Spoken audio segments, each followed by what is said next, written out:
Here's Ross Stewart. Who needs him? Hi, Stewart.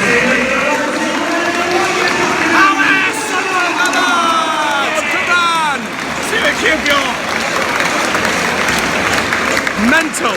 Absolutely mental.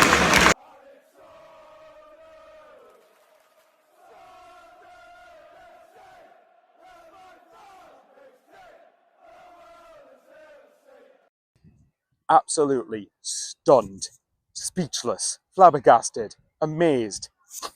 What can you say about that? What can you say about that? Right, look, I said in the intro who needs Ross Stewart, and look, obviously over the course of the season, there's a chance we could still miss him. It depends how Nazari Rushin and Mason Burstow adapt, but let's get one thing very crystal clear. We can't ever say now we don't have depth up front, because we do. We have Burstow, we have Rushin, we have Hamir, and we have Meander. So let's wait and see how that goes. I haven't done any video, very quickly I'll address this, I haven't done any videos of any of the deadline day signings because I was deliberately wanting to wait until after the window had finished to sort of go through deadline day and give my thoughts overall on the squad. And that will be coming. I think I might save that for a little bit after the international, during the international break. They keep content ticking over and keep you waiting. But if I had to quickly sum up my thoughts on deadline day before I get into the game, I think I'm happy with the fee we got for Stewart. He wasn't going to commit to a long-term contract. He might not very well be the same player. I think a lot of our fans, more of our fans would have said this had we not sold Ross Stewart. So I think we need to be consistent here.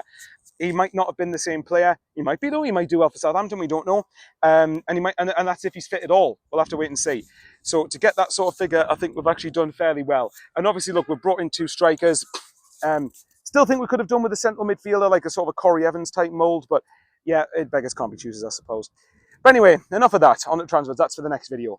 On to the game. I think the opening 10 minutes completely shell-shocked Southampton. I think they didn't expect us to come out like flying out the blocks like we did. And to be fair, even in the first minute, there was plenty of action going on where we gave the ball away and we ended up having to, I think it might have been a save forced out of Patterson. Either way, Southampton were pinning us in our own third for a minute.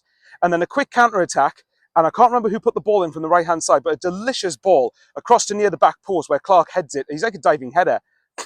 After 1 minute, I'm thinking, yes, get in. 1-0 up. We needed to score the first goal because had we conceded the first goal, I think Southampton would have just played around us like we weren't there. Remember the Russell Martin home defeat against Swansea last season where we went down to 10 men, but they just played us off the pot. They just passed us to death.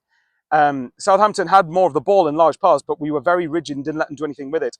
The second goal, which was just after 6 minutes, within 7 minutes, we were 2-0 up. And again, I think they were just stunned. They didn't know how to react to that. And I think it was just a case of they were shell-shocked and we took advantage of it. And here's one that my mate Paul will probably put this on Twitter, but I'm going to make myself like an idiot anyway. Right before the third goal, I shouted, don't shoot, don't shoot, right before the ball left Ekwah's foot. And then, of course, it goes under the keeper, goes past Bonanzu and then goes in. So made me look like an idiot. More of that, please. Inject it. But yeah, Pierre Ekwah, what a player. What a team today. I actually think, weirdly, the third and fourth goals either side of half-time were massive because had the game been 2-0, the longer it was 2-0, Southampton, you bet your bottom dollar, would have got one back and all of a sudden it would have been an edgy, nervous game. But probably the fourth one in some way, third one was probably the most crucial because at 2-0, it's a funny score. 3-0 at half-time, I was just literally like this. I was literally stunned. I couldn't even celebrate. I was just that flabbergasted in a good way. And then the fourth goal, obviously, Dack to get his first goal, good off the mark. And then finally, the fairy tale story at the end. Chris Rigg gets a goal, and fair play to the guy, and fair play to this team because there was obviously a lot of, not negativity, but there was a lot of frustration around this week about who might potentially leave. There's still some people who are not convinced by their players were brought in under Speaking, which again completely baffles me. But anyway, I'm leaving that to the side. We played well today. We played absolutely phenomenally today. Not necessarily, we didn't.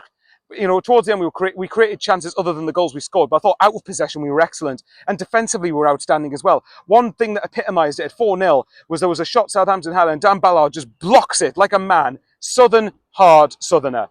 That's all I'm going to say about that man. And yeah, we just collectively worked so well today. And that's not any team we've just beaten there, hammered. That's a really good Southampton side. And that'll be a freak. I'm convinced Southampton fans, that'll be a freak. The longer the season goes on, I think Southampton will get better. I think Ross Stewart will fit into the team. And I still think Southampton and Leicester will get into the top two. But you never know, I've been wrong before. As for us, good confidence going to the international break. And let's see if we can get the new signing, let Rushin and Burstow, get them in for QPR and see where we go from there. But yeah, can't complain, lads. 5-star performance, 5-star day. And speaking of fives, trying to get the 5k subs in the near future, and more people than half, I believe, don't watch me videos who are not subscribed, rather. So if you think I've earned it from you and you haven't subscribed yet, then hit the subscribe button. It would mean a lot. How are the lads, and enjoy the international break? What a result to go in. Even the most optimistic, deluded Sunderland fan didn't expect this. Take care, you love yous all lots, and stay safe as always.